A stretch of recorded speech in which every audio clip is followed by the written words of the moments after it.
We are continuing to analyze the Shelby Isaac case here on the Law and Crime Network. It resulted ultimately in 3 convictions on lesser charges for the defendant, Shelby Isaac.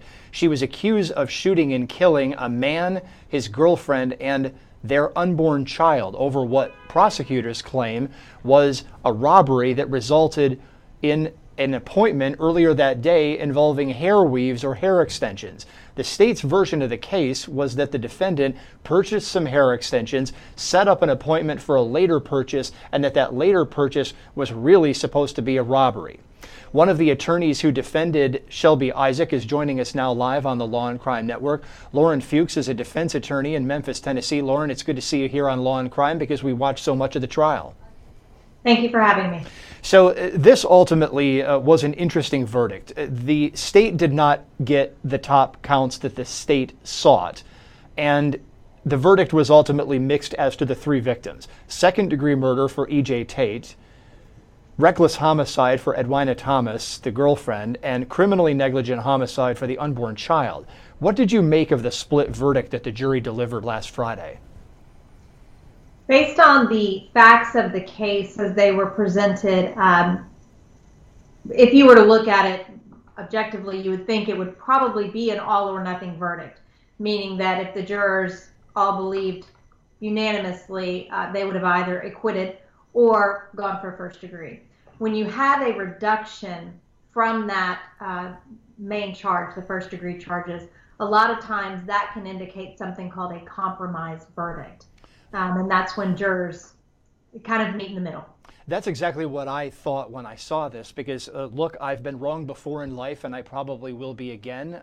I'm always wrong if my wife disagrees with me.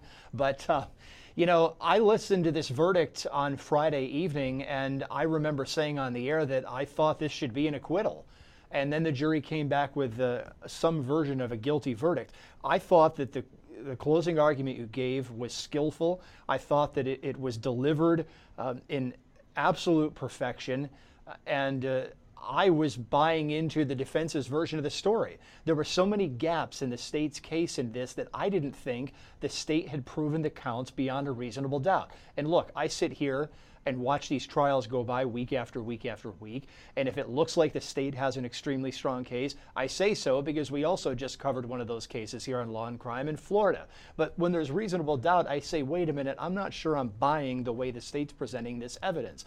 And this seemed to be one of those cases. You've got no independent witnesses who could point their finger and say, yeah, your client was even at the scene. You've got discrepancies over blood evidence, and the state's key witness, who was a real hoot on the witness stand, is the getaway driver who, in your version of the case, was probably the real killer. So you've got a person who's potentially facing her own serious charges saying, oh yeah, it was somebody else, and the state wants the jury to buy that.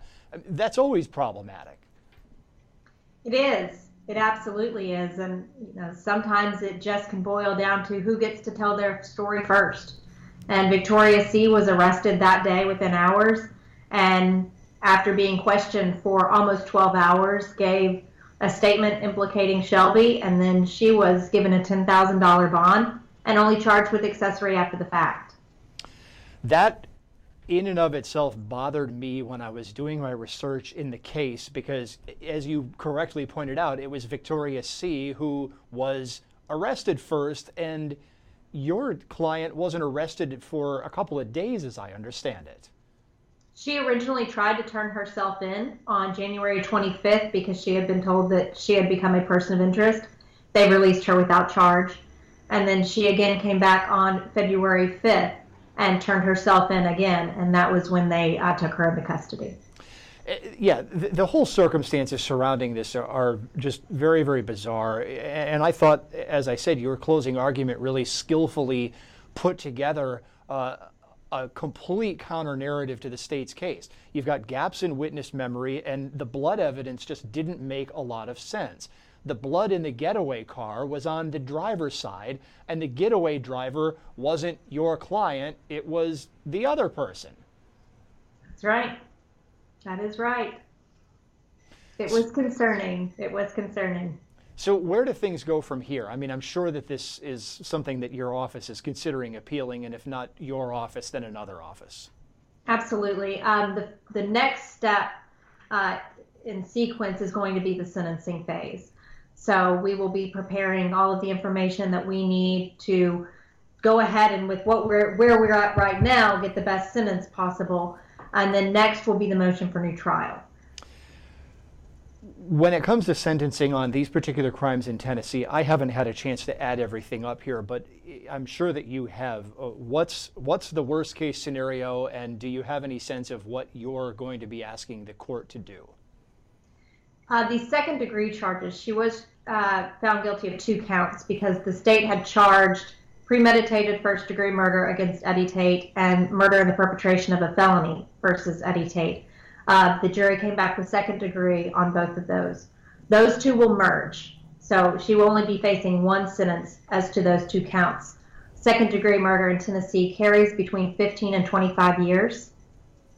And then as to Edwina Thomas, the reckless homicide is a D felony, which means it carries between 2 and 4 years. And as to the unborn child, that is an E felony, so between 1 and 2. Those numbers are based on the fact that Shelby does not have any prior criminal history. Yeah, and could run those consecutively, though. And one of the things that I think that you pointed out at some point in the proceeding is, as you just said, she had turned herself in initially when she thought that police were looking for her. She was also a standout high school student, as I understand it. She was excellent grades. Fortunately, she was able to, when she was arrested, it was months before she was supposed to graduate. She had already been accepted into colleges. Fortunately, she was able to get her high school equivalency diploma while she was incarcerated.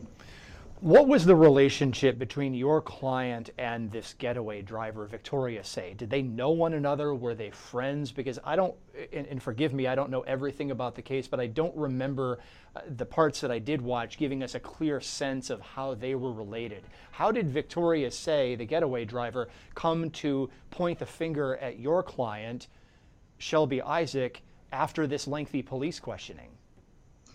They were friends. They had gone to high school together, and they were both dating guys who were brothers. And that was, Victoria C. was dating Gary Dotson. Shelby had been dating his brother Marcus. And our position was that either it was just Victoria, or Victoria brought Gary or another gentleman along with her when this happened. And she and Shelby had been together earlier that day. She did know that Shelby had bought hair from Eddie Tate, and that was her regular hair guy. So I think that she was just a convenient scapegoat. That's an interesting way to put it.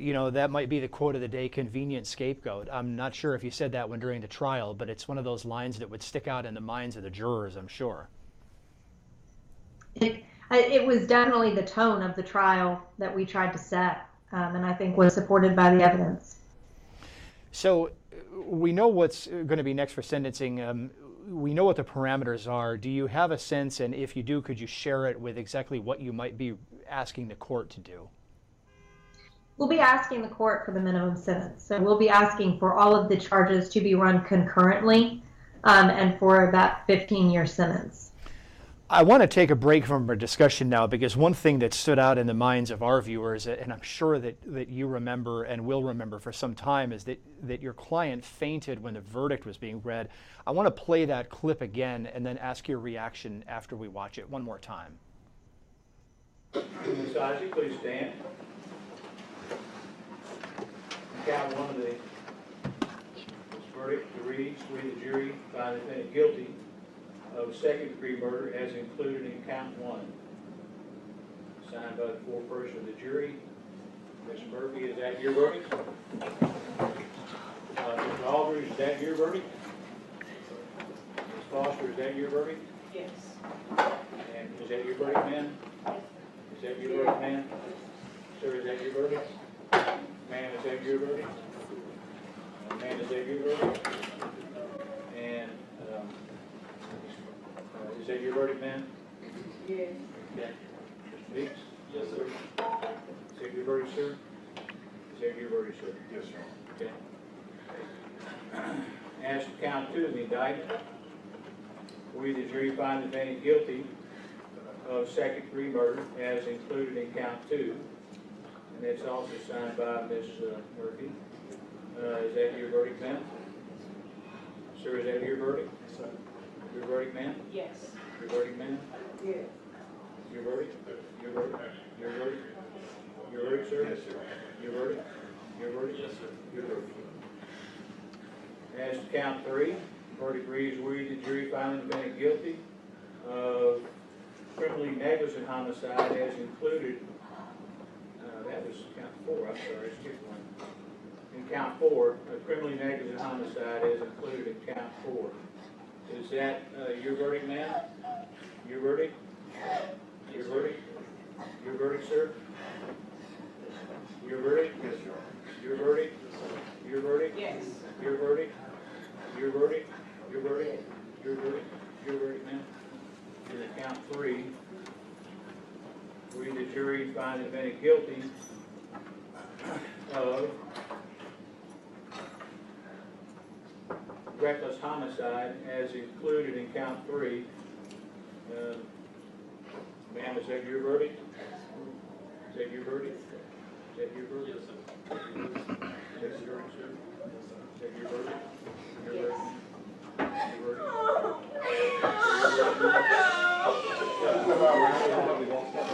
Ladies, come on.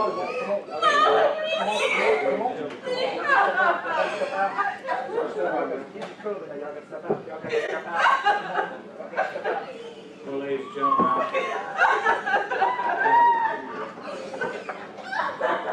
thank you for your time and attention this week. I know it's been a hard week for all of you. Attorney Fuchs, what was going through your mind when that whole episode went down? Right before the verdict was read out loud, I turned around and Shelby's mom looked at me and said, "Hold on to my baby." And when we first heard them say guilty of second-degree murder, and I just felt her melting next to me, that's all I could think was that I told her mom that I would hold on to her baby, and I did my best. I tried to support her. The best I could do was guide her down. And it just took my breath away. It broke my heart. You know, it seemed to me that one of the oddities of the situation was that the court just continued to plod through the reading of the verdict, and it's like, well, can the client even hear it? You know, I mean, a lot of judges would just jump in right away and say, do we need medical attention? We covered another case in Tennessee where a victim's mother collapsed on the witness stand. This is the Holly Bobo case that we covered within the last couple of months. And the judge saw it immediately, shut everything down, got the paramedics in, made sure everybody was okay. And only at that point did things continue. Now, I don't know if it was intended to be callous in any way, but it certainly gave that impression.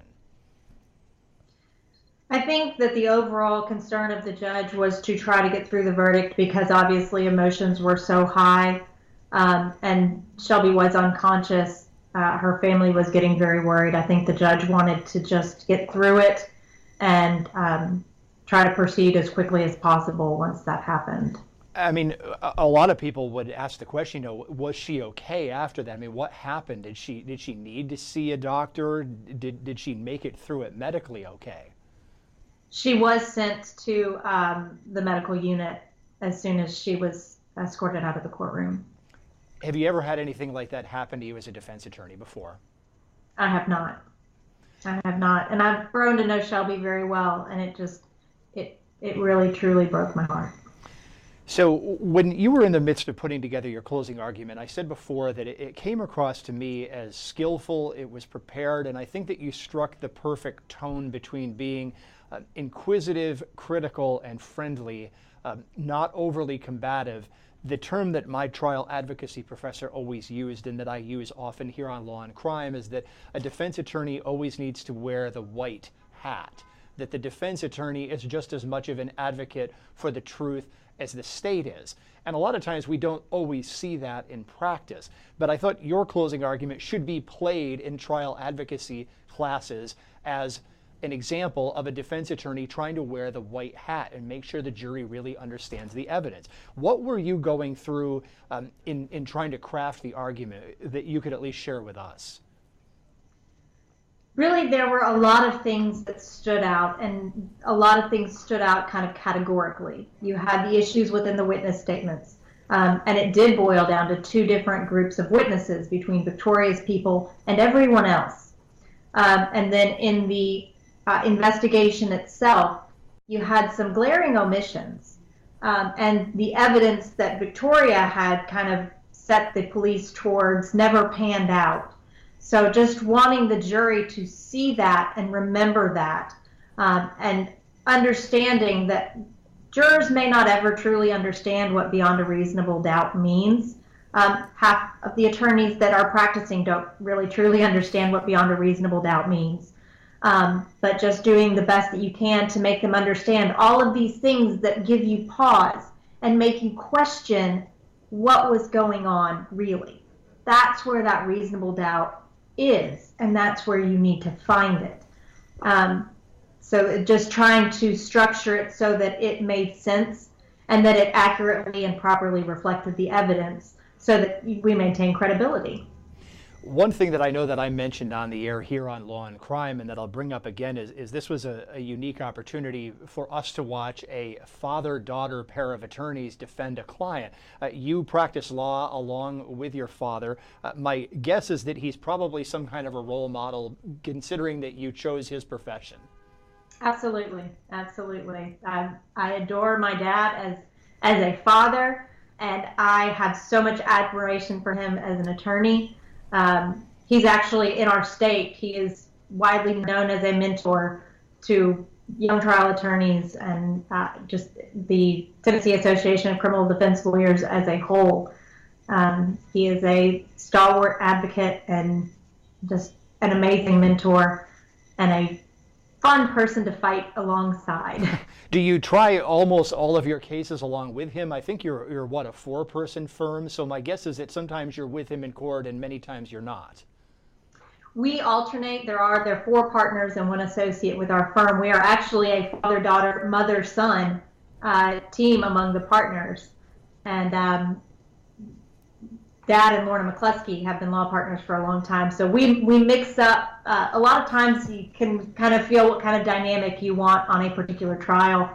And we can offer a variety of dynamic personalities to best accommodate what each of our clients' case requires.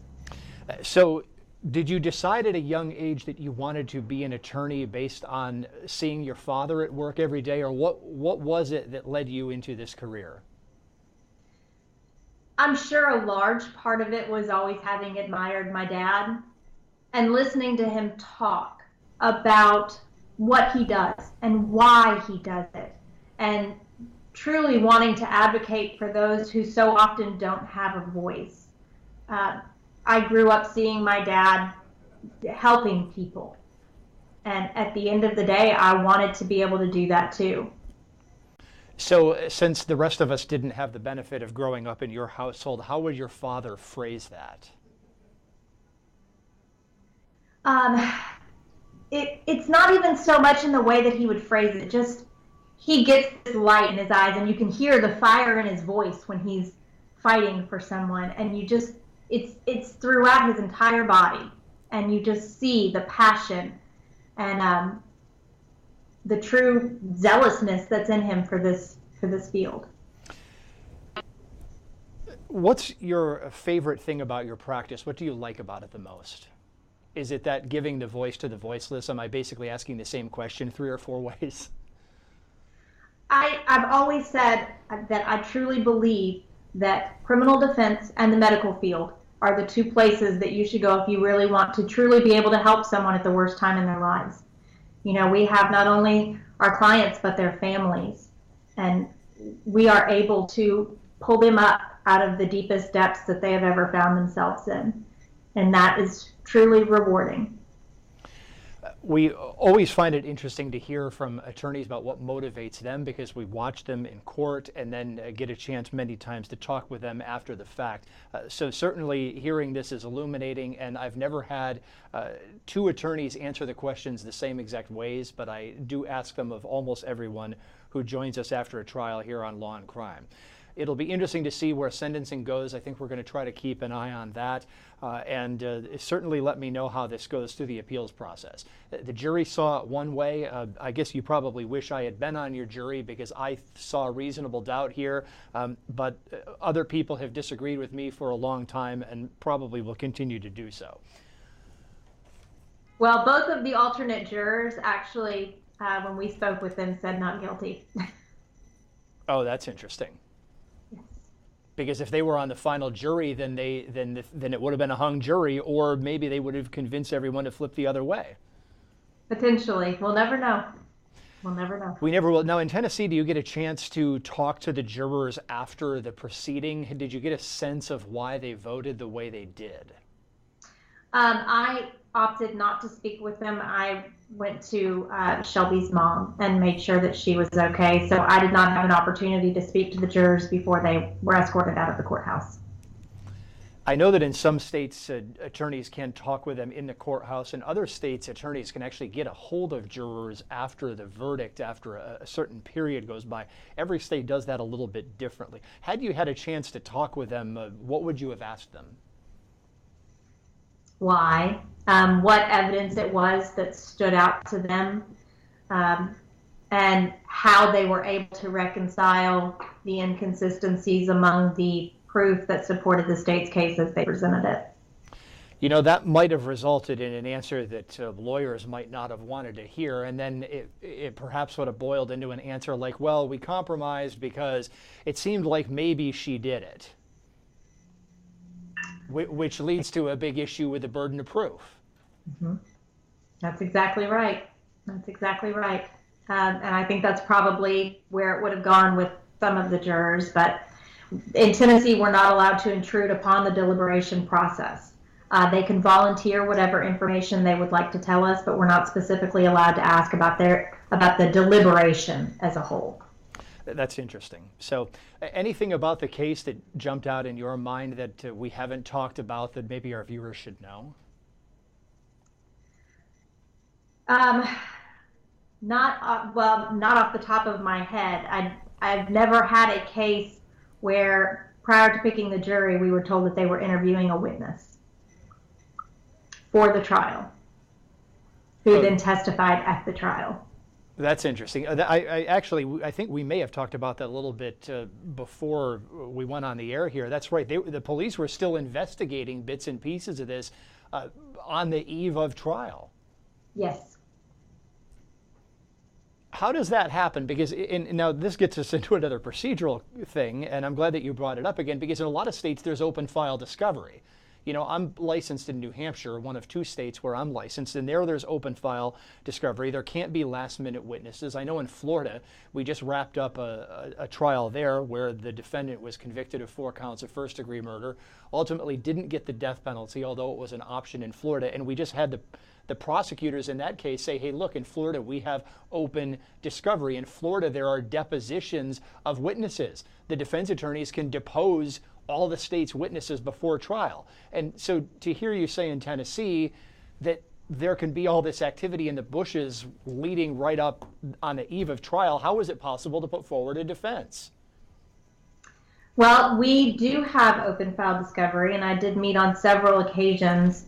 But the way the open file discovery works is we go to their office and they hand us a file and we look through that file. And I mean the individual file folder, not the entire file as a whole.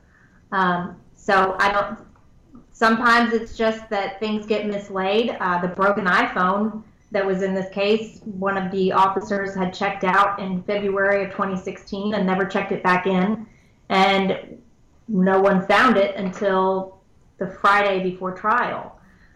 So sometimes things like that occur.